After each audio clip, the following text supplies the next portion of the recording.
start with 1 or 2 deep breaths in and out.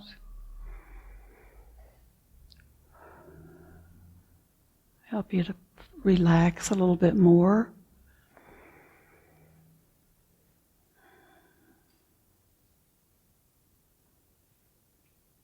With each exhale, you can be aware of your shoulders dropping.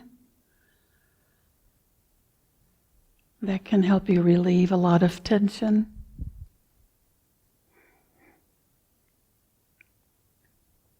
Let your hands just be in your lap. Try not to clench your hands. Let your palms be open. They can be facing up or facing down on your legs. Do you want to be relaxed?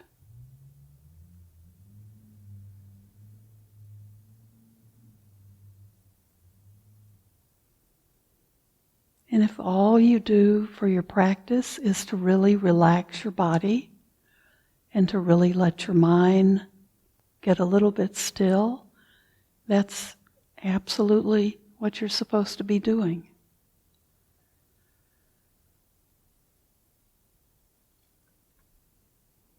If you still feel tense, you might roll your shoulders.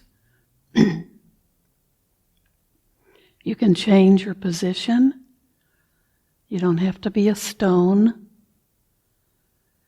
So don't be afraid if you need to do something to eliminate pain in your body or tightness. Be very aware of your body.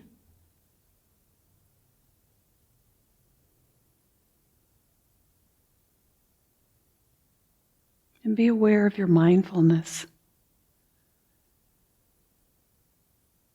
Just be aware and be attentive of everything around you.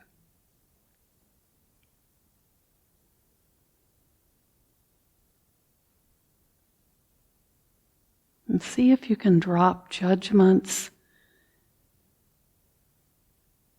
or viewpoints about everything that comes into your consciousness. Just be present in this moment. Experience the moment.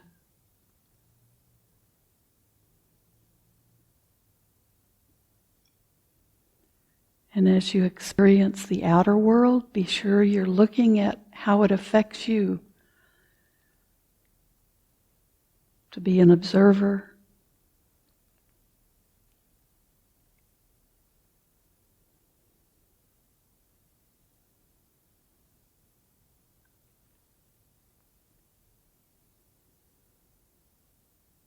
We'll begin with a short metta or loving kindness practice, and then just be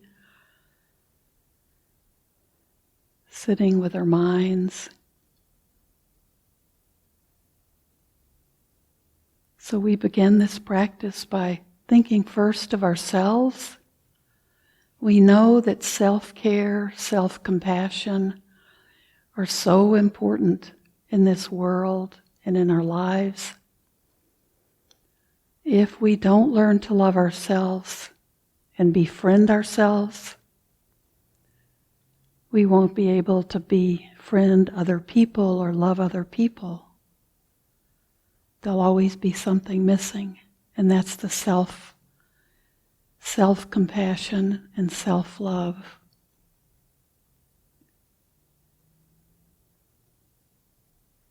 So send good thoughts to yourself. These thoughts are like blessings to us. May I be well. May I be happy. May I be contented. May I feel safe in this world. And may I be at peace.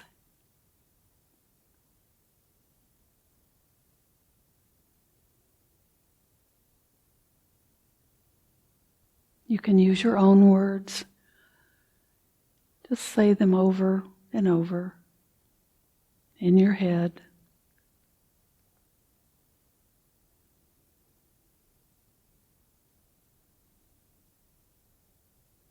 The important thing is to really mean it. Whatever you're saying to yourself, really feel that it's what you need to hear. May I be well, both mentally and physically. May I be contented with times of joy and happiness. May I feel safe in this chaotic world. May I be at peace.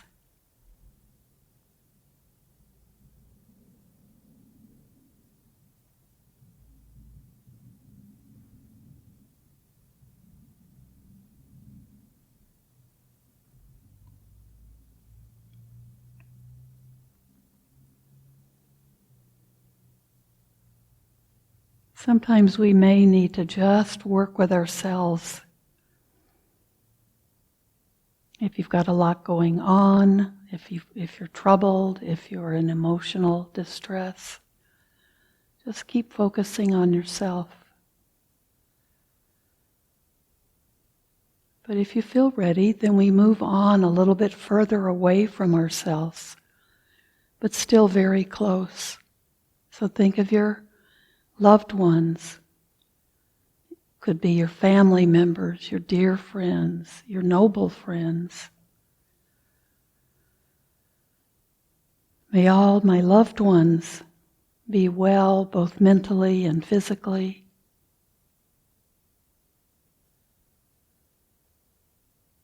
May each one of them be content with times of joy and happiness.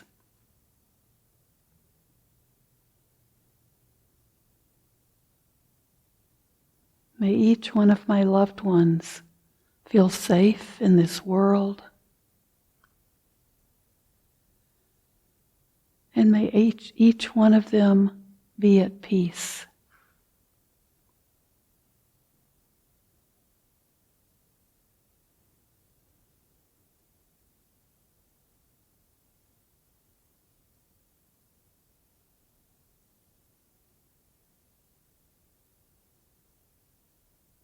Now we move out further, much further from our comfort level.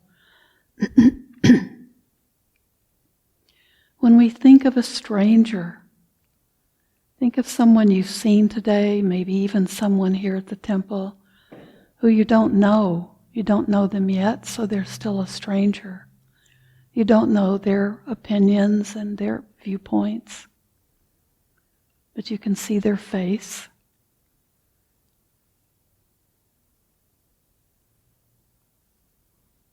May my stranger be well, both mentally and physically.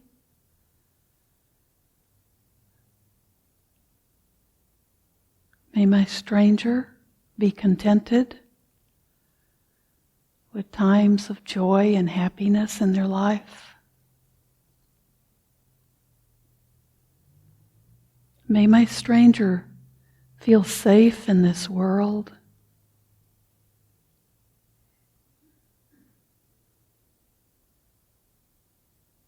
And may this stranger to me be at peace.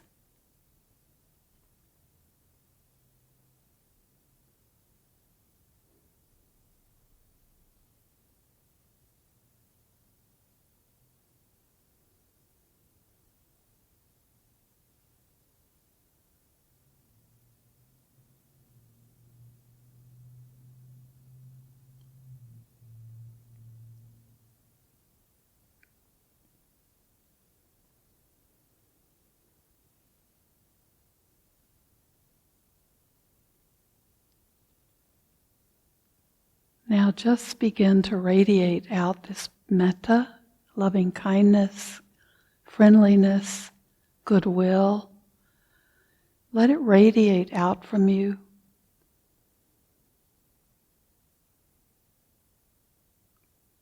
This practice helps us deal with our own mind and our own mental purification. It helps us a lot with anger, with strong emotions. Just the practice of being aware that we're radiating this quality out can help us. We're not trying to change anyone other than ourselves.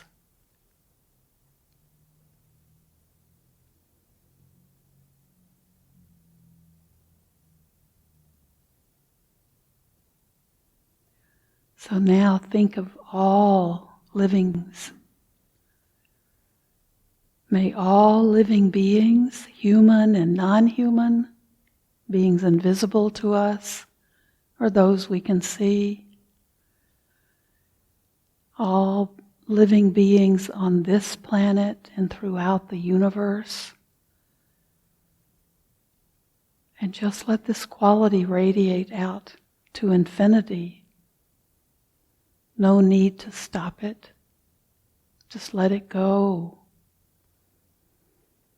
May all beings be free from suffering and the causes of suffering. May they be free from anger, anxiety, worry, free from hunger and thirst, free from the ravages of war and climate change.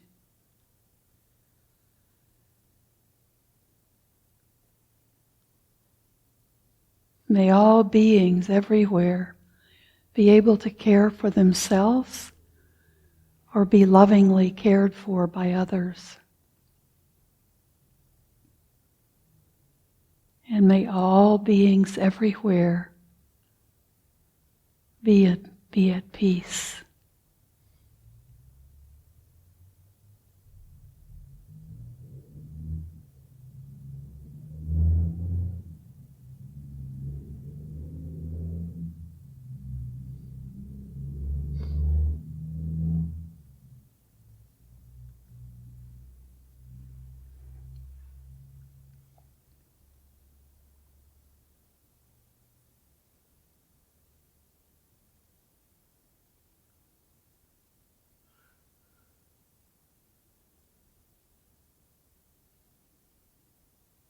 Now be aware of your breath again.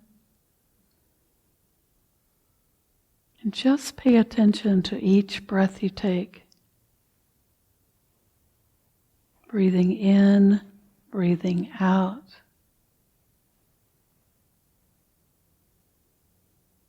Let your awareness focus on the spot where you feel your breath the most.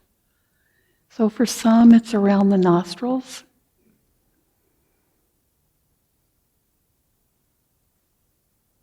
But this is a more subtle spot. But you can feel the breath coming in to your nostrils. And as you exhale, the air feels a little warmer. It may brush your upper lip.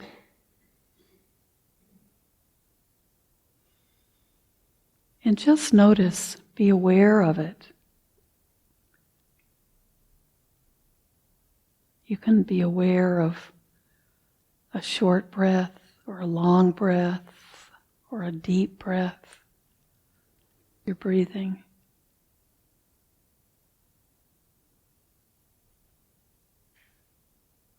The other place that is often easiest to be aware of is in your belly.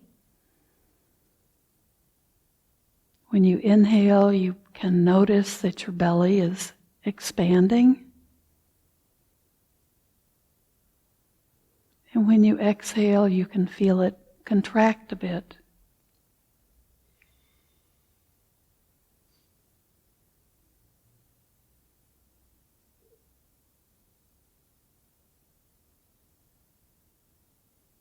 And just keep relaxing, keep letting go.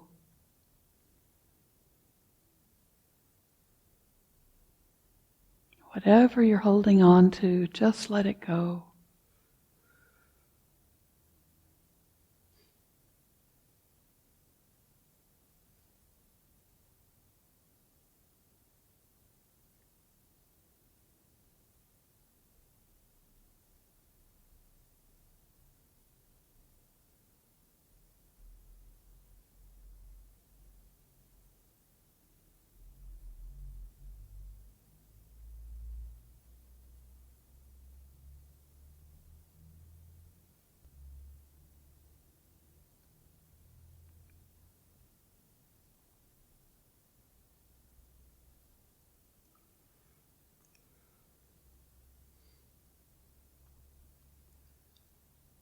do a body scan with yourself.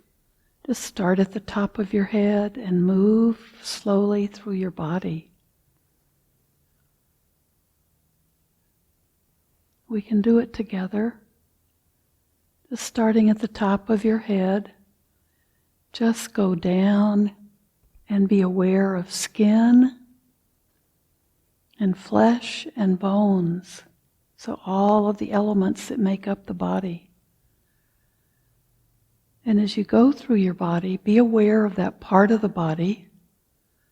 Notice if you carry tension there, or if there's something that you have been unaware of most of the time. Usually we stay in our head. We get really cut off from the rest of our bodies. So as you move through your head, you can notice if you feel a good alignment or if something's out of kilter. And if you go into any areas where you feel pain or tightness, you can just imagine you're breathing into that spot. Breathing in, and as you breathe out, just release that tightness or that discomfort. So start at the top of your head and move down, noticing sometimes you may have a headache. You may feel pressure from your sinuses or allergies in your head.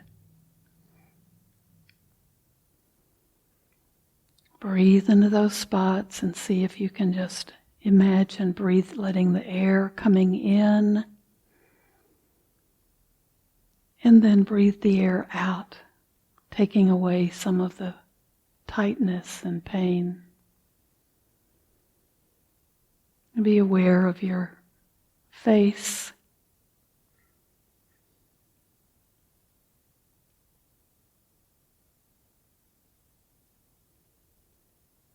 If you have pressure in your temples or if your jaw feels tight,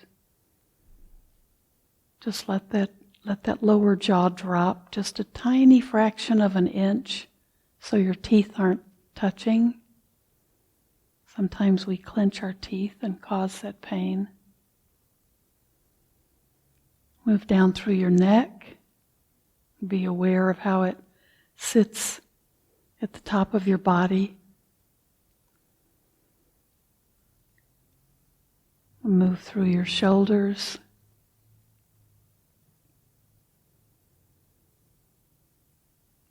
Move through your upper arms, being on the alert for any kind of tension. Tension can be pain or tightness or just a feeling of being a little out of kilter. Now move down into your lower arms and into your hands. Be sure your hands are relaxed. Now come back to the top of your shoulders. Move down through your chest.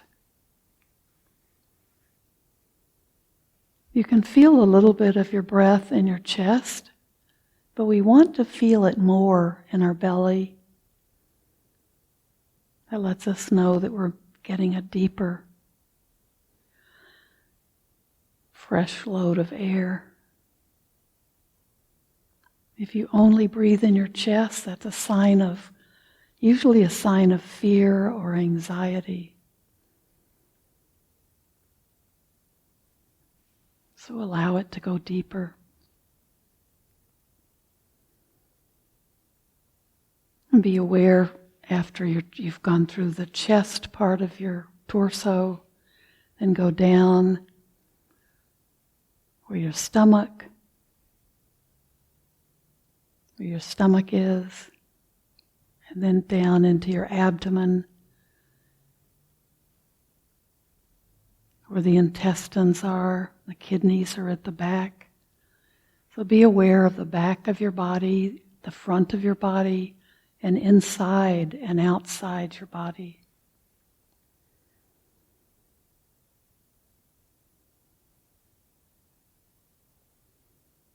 Now go into your pelvic area, the hips. Notice if you're sitting, if your seat is comfortable, if it helps you sit up, if it's relaxed. Anytime you need to change or move your position, that's okay. And go down into your upper legs.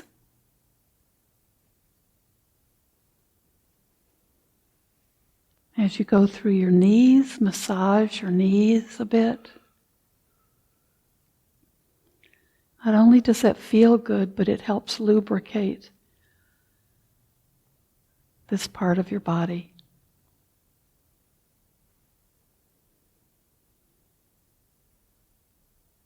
And then go down into your lower legs.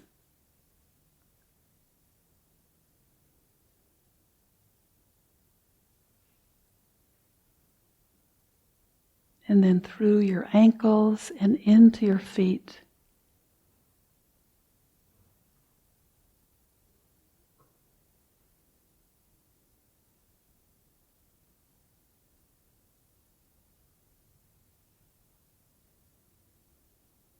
And just come back to your breath.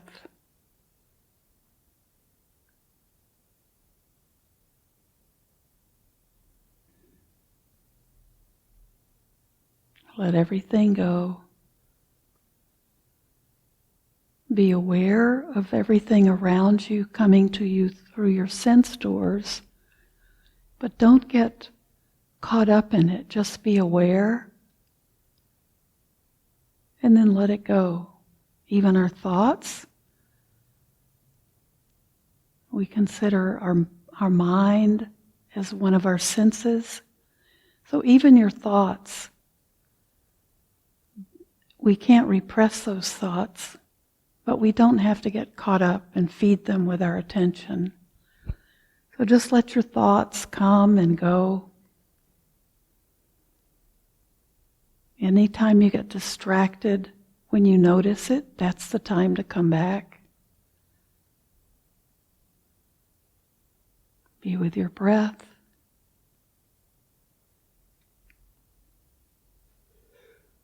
And be aware of how your body reacts to the outside world.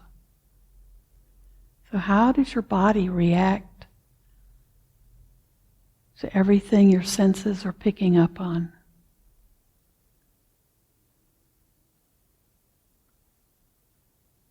See if you can be aware and be attentive, but not hang on.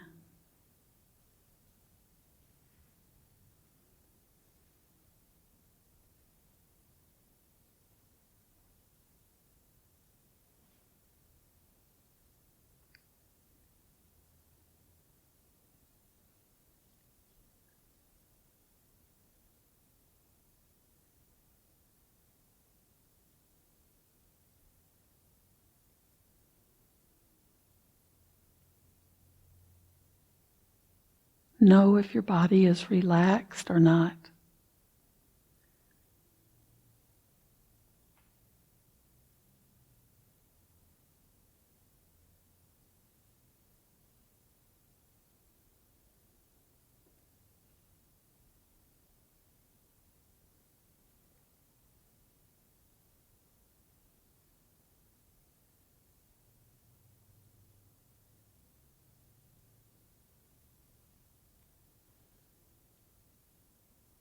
May peace be with you, and may everything we do and say and think today be done not only for our own benefit, but for the benefit of all other beings. Thank you.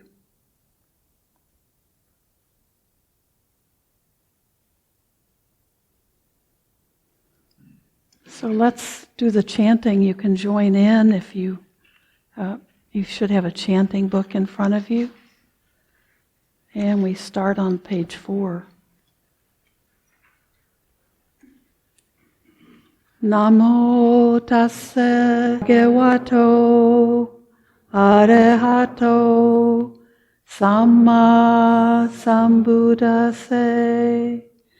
Namo tassa bhagavato arahato samma sambuddhassa.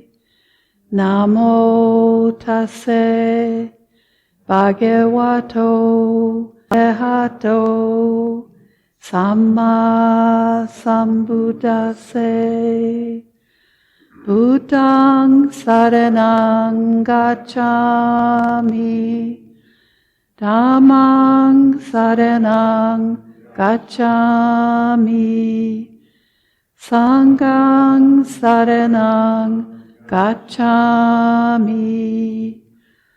Dutiyampi Buddhaṃ saranang gacchami, Dutiyampi Dhammang saranang gacchami, Dutiyampi Sanghang saranang gacchami, Tatiyampi Buddhaṃ saranang gacchami, Tatiyampi Dhammang saranang gacchami, Tatiyampi Sanghang saranang gacchami.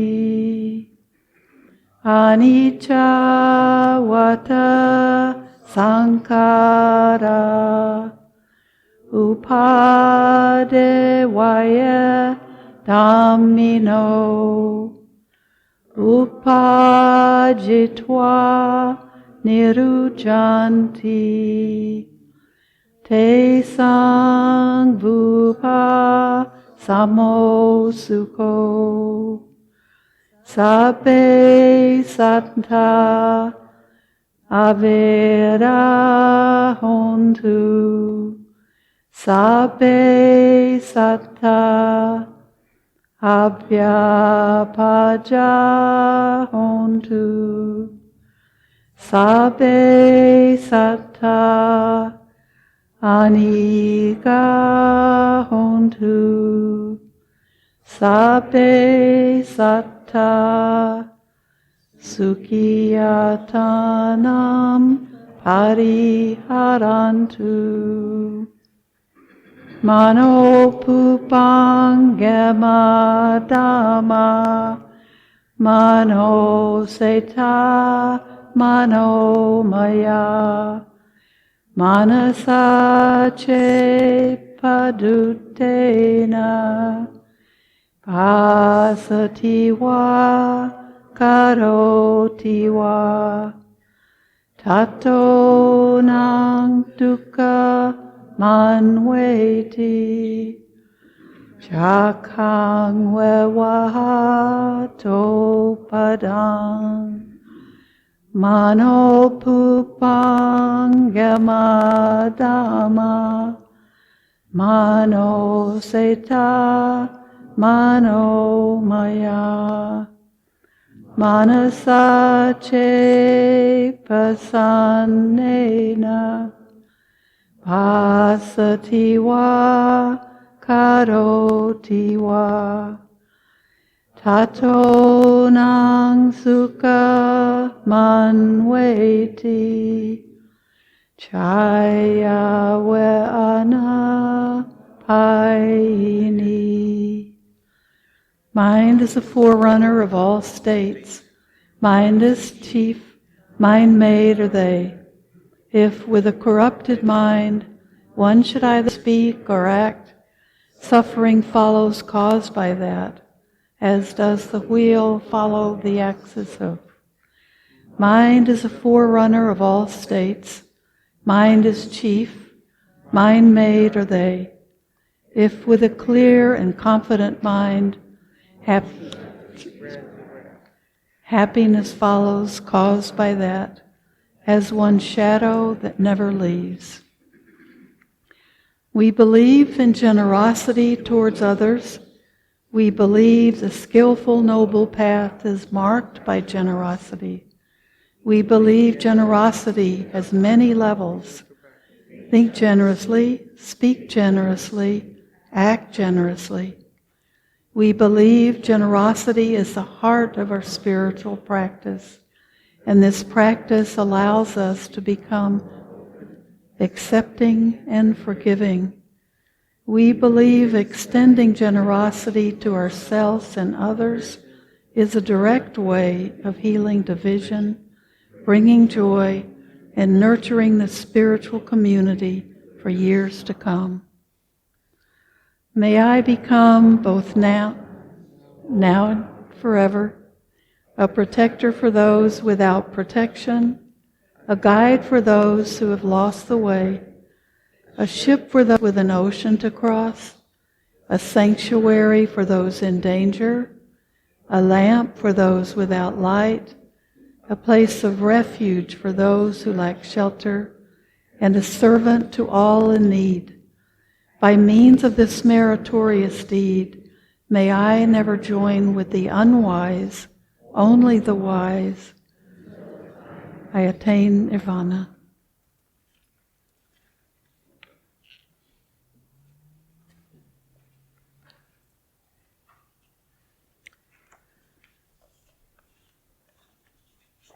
Someone asked me this morning already if I was bringing a book to the group.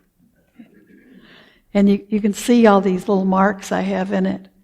I think I pulled out the sticky notes I had when I first got this book and put in different ones. So I'm going back and forth. This book, how many of you know this book? It's by Thich Nhat Hanh, and it's called How to Live When a Loved One Dies. How many of you know the book? Well, that's good if you don't know it. I know a few do. I know Rebecca does. We've both read it. And it's a wonderful book. And what I was looking through it again because Ann and I are doing the grief and loss workshop next Saturday. And I thought, well, this book was very meaningful. It's a very short. It's not very short. It's short, though. And it's simple. And it's a series of some pages only have a few sentences on it. But what I was noticing with fresher eyes going through it again, it's a book that's, on the surface, a book for dealing with the death of a loved one and how you get through it. And I first read it when after my mother died, almost 2 years ago, and felt like I was having more grief than I expected. I thought I'd have a lot of grief and then quickly kind of just go on, and I found out that doesn't happen. So I went back to this book recently, and I was really struck by beautiful things in it the first time, and it was a big help for me. But this time I realized that each of the little sections has a little piece in it, and it's the self-care. So each little chapter will have self-care at the end of it. And I thought, all of these suggestions are beautiful, and some are very short, and some are a little bit longer, but they're all really part of what we consider our Buddhist practice anyway. So most of these we're doing and we know how to do because we breathe. And he talks a lot about breathing just as a way to deal with grief and to deal with, those moments when everything's fine and then suddenly a thought or a smell or something will just kind of sweep over you and just you feel it all through your body. And I would often feel those initially, and that wave would almost knock me over. It would just be, All of you who've experienced loss, I'm sure you know exactly what I'm talking about. Any kind of loss. But it just would sweep and just feel like this is just going to take me down. And everything he talks about in terms of self-care, they go from the simple and the seem like mundane to some really lovely practices to put into your life. The first one is belly breathing. So, they're very simple. These aren't long practices. But I had some thoughts about all of the way he structured this book.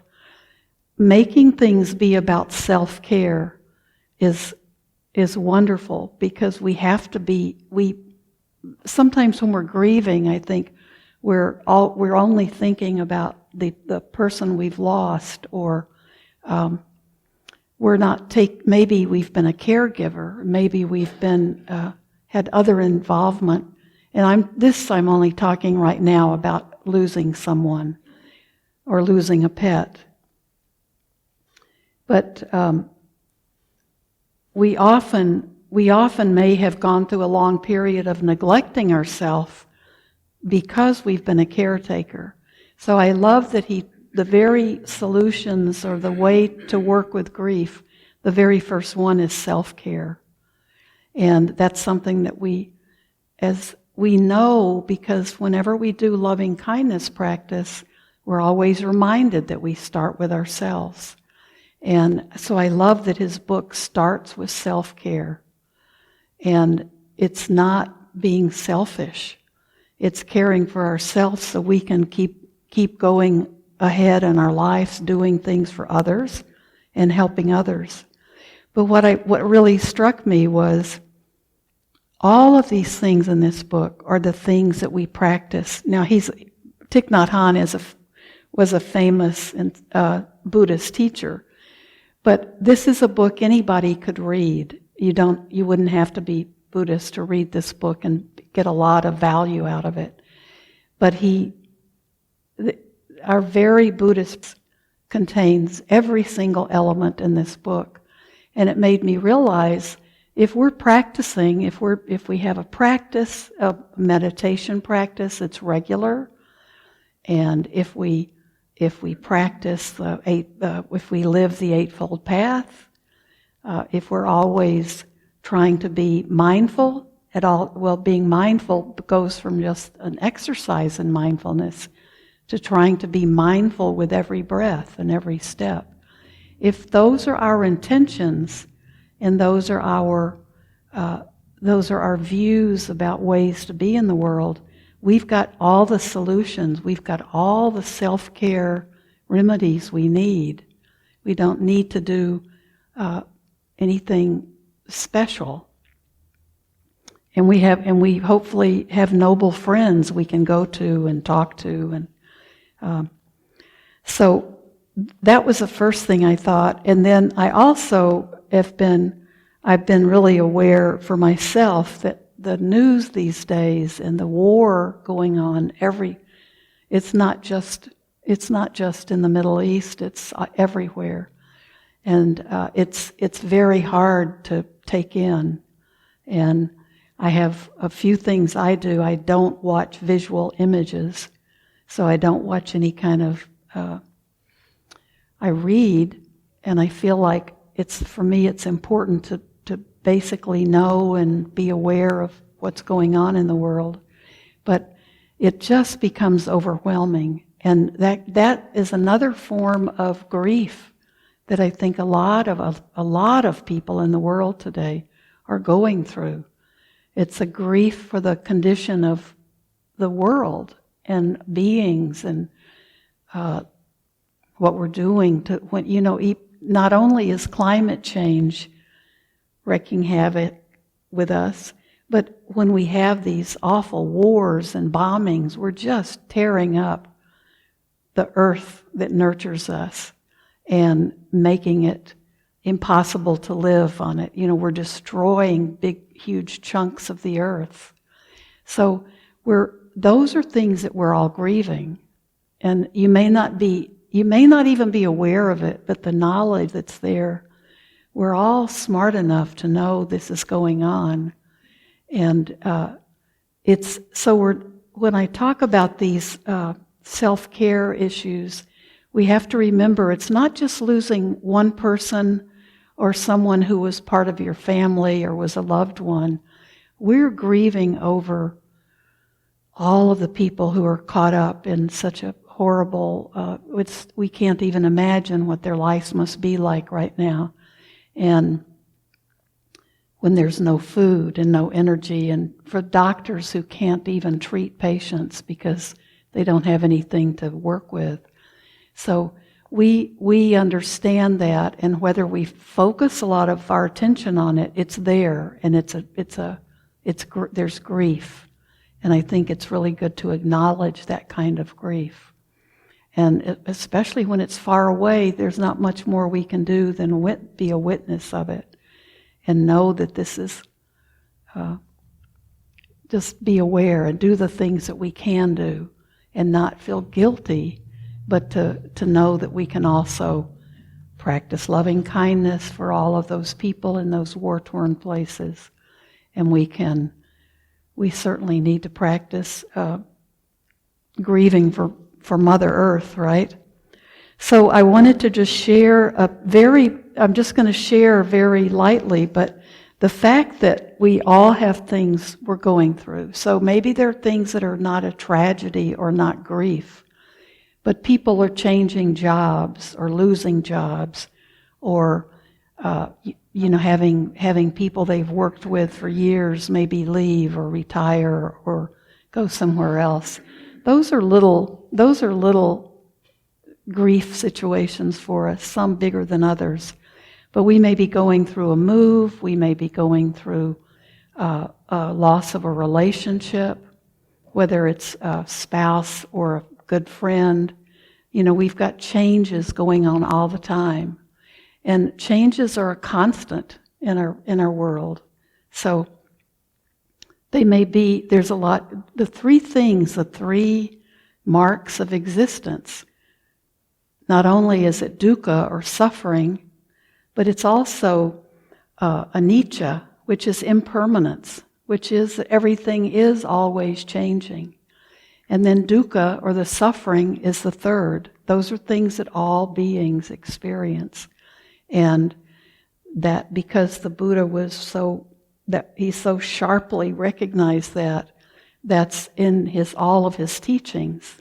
That thread goes all the way through.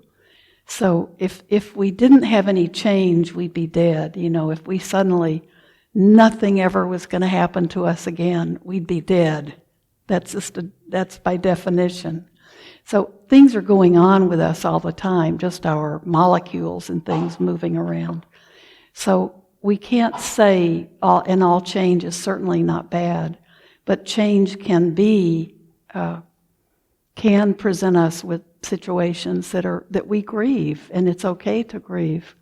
So it's not just if you've lost a loved one; it's if you've seen changes in your life that have you might feel stuck, or you might feel like it's going to take you a while to work through it. So his very first suggestion is belly breathing.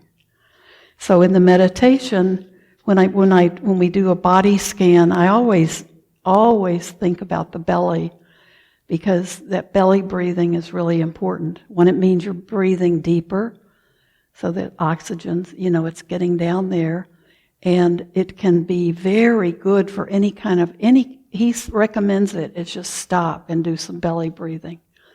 Just get in touch with your body very quickly that way. And if you do it, if you practice it, you'll see how quickly it can. And then the second thing he tells us to do is remember conscious breathing. So he says, especially if you've lost someone suddenly and it comes as a shock, that being with your breath, and of course this is all the training we do every time we get together, is breathing, and belly breathing is part of it, and then that conscious breathing is what we're doing as we begin to meditate. we're consciously breathing, we're aware of the breath, and we're kind of looking at our breath. And then it becomes more and more unconscious the stiller our mind gets. That breathing, we may not even be aware sometimes if we're really in what I guess we would call a good meditation. If we're really quiet, really still, and our mind settles down, we're not even aware of in-breath, out-breath. But that starts off as that conscious breathing. So when you're conscious, say if you're outside or at work, that conscious breathing can also maybe allow you, like you breathe in and feel the cool air on your face. If you're just needing to get in touch with your body and help your body settle down, and breathe out and feel the release. You can just kind of talk with your breath as you breathe it.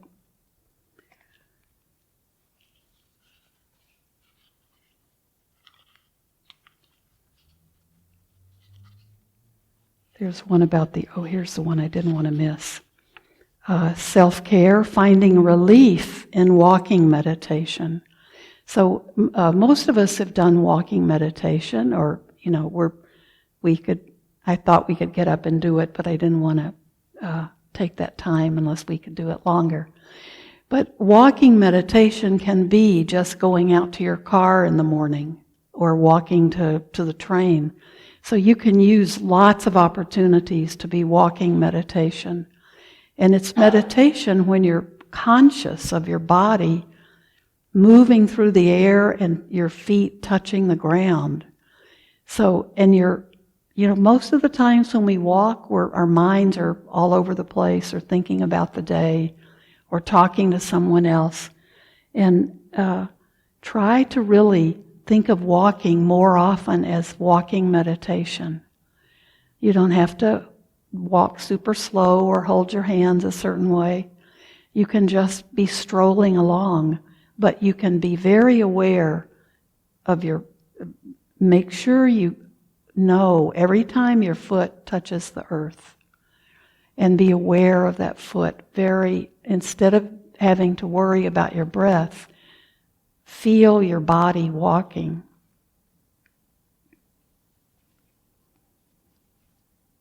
And he says walking meditation is a way to reestablish peace and calm in the body and mind.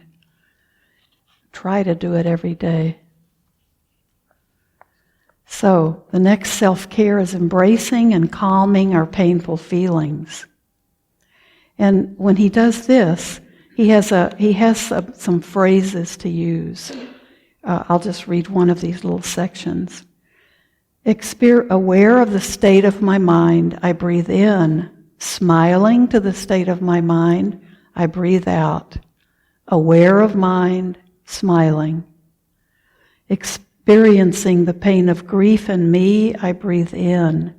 Smiling to the pain of grief, I breathe out.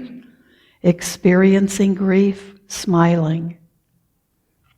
Experiencing the deep sadness in me, I breathe in. Smiling to the feeling of sadness, I breathe out. Experiencing profound sadness, smiling.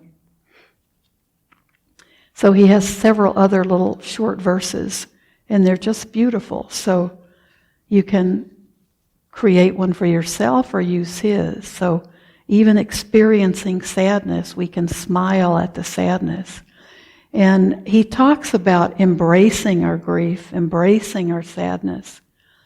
Just embracing it in the sense of recognizing these are human emotions. They aren't who we are. They're difficult human emotions. We're trying to go through them, not suppress them. And so we embrace them like you would a good friend or a child, and tell them, we're going to get through this. This emotion's not going to be with me forever. It'll come again, but right now I understand It's my emotion that I'm working on to work through. So that embracing, he says, when we can recognize, name, and embrace our difficult emotions, they calm down naturally and they will give space to something else. So when we embrace that emotion, we need to be able to identify it. This is grief, this is sadness, this is regret, this is, exactly what it is. Try to be as close to naming that emotion as you can be. And then just by naming it, you're going to release some of that, the stress of the emotion. You can help relieve a little bit. If you do it over and over, you'll start relieving yourself of that, the heaviness of it. You're letting it go. It knows that you recognize it, you're responding to it, and you're letting it go. And he taught, the biggest thing he says in the book to me is, when we're overwhelmed by grief, that's when our mindfulness practice really needs to be there. Because our mindfulness is not letting us sit on things and repress them. Our mindfulness is being aware and seeing how our body is affected by everything in our environment. Everything that our senses are picking up on.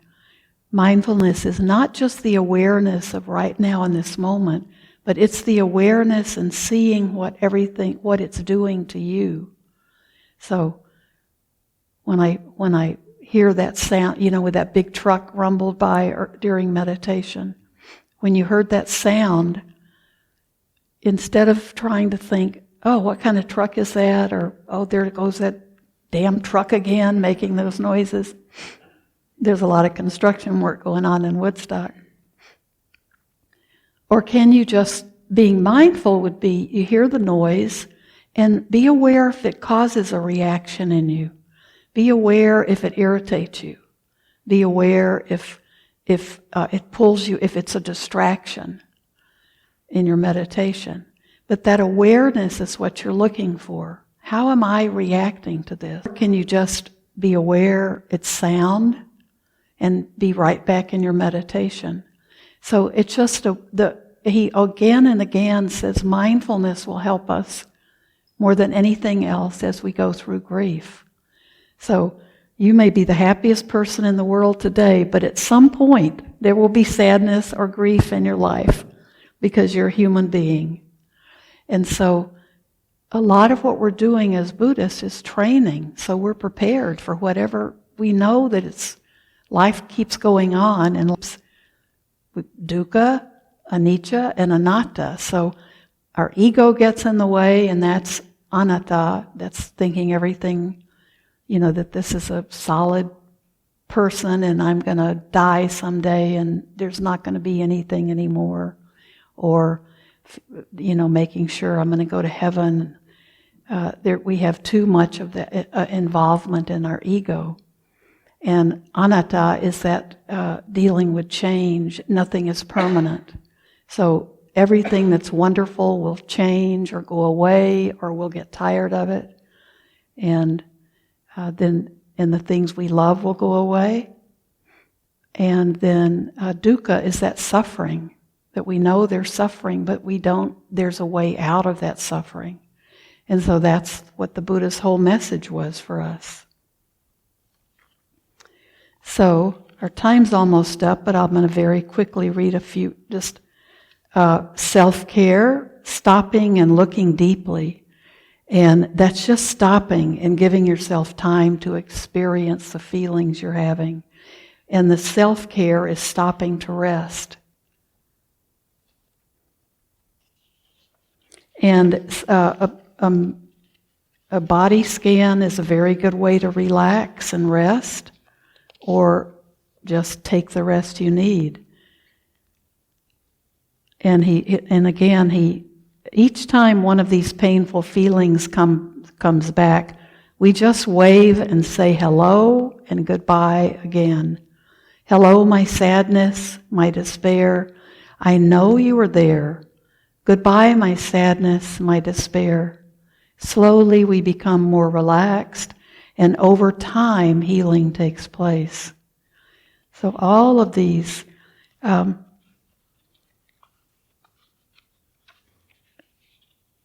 sitting meditation is for healing. So just sitting, just like we were doing today, or just any time you have 5 minutes, just sit and let your meditation be a rest and let it help. It helps heal. Some of these I love at the end. Self-care is seeing your loved one within you. So you can see, breathing in, I see the presence of my beloved in every cell of my body. Breathing out, I smile to my beloved in every cell of my body. In every cell, smiling. And this one ends with breathing in, I see I am part of the wonderful river of life, flowing continuously for thousands of years. Breathing out, I smile and entrust myself to this river of life. River of life, entrusting myself. So then he also, he's very clear about calling our emotions by name. So that identifying, what is this emotion? What is this feeling that makes me feel like I just want to fall down to my knees, or makes me not want to get out of bed in the morning? Like, identify that. That's more helpful than trying to brush it off or saying, I'll get over this. Identify it. Then towards the end, he talks about beginning anew after a loved one is gone, writing a letter, and not sending it, but you can write a letter and just make it be a continual letter as long as you want to that person who's gone, or maybe to the job that you lost, or to the house that you have to move away from. Even though you're going to a new one, there can be grief in leaving what we've had. I want to just get to the deep relaxation, and that you can do with your meditation or yoga nidra, or deep relaxation is important, or like a crystal bowl. To me, a crystal bowl, I'm not plugging Bhante Rahula's crystal bowl, but it's wonderful. That often feels like deep relaxation for me. One other, self-care, touching the earth.